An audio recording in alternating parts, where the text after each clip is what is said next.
a blessing to have this time together today on this Tuesday. Today I'm going to go to an unusual verse.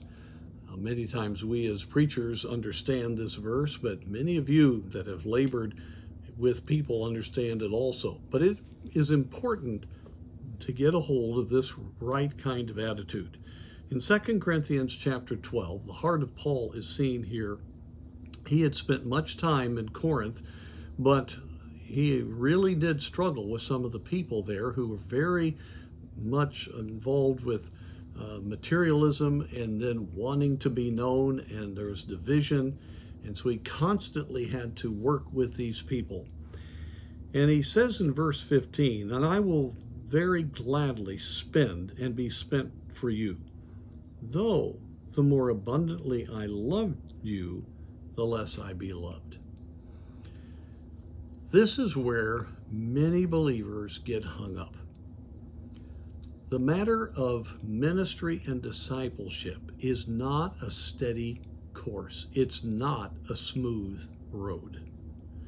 As you work with people, seeing them first saved, and that's glorious, but then taking them through early discipleship and then more and more training and mentoring them, you will find that you have to confront areas in their lives, and it gets more and more difficult as you are really trying to be used of God to help them.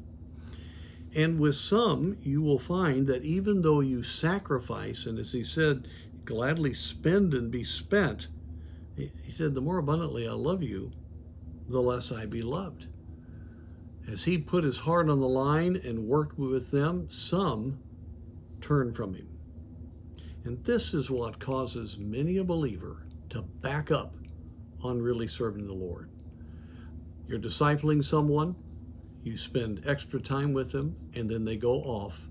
And when they go away from the Lord, they begin to turn on you many times as the one who was trying to help them.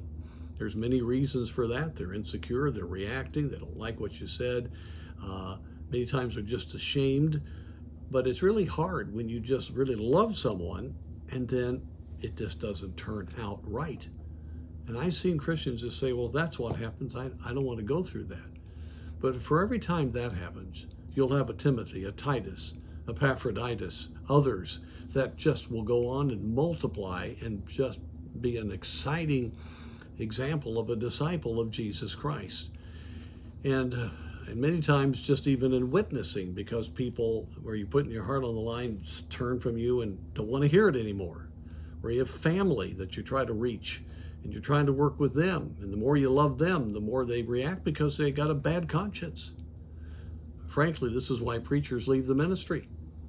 They pour themselves into the ministry, and some really grow, but some who they spend the most time with turn on them and actually really injure them in the work of the Lord that they're doing.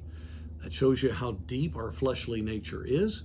It shows you what a satanic battle there is. But those who, like the Apostle Paul, say it's not about me, I can't be hurt.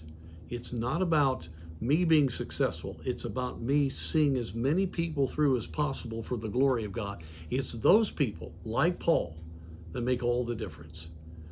Oh, there's nothing worse than a quitter. There's nothing worse than someone that runs from the battle.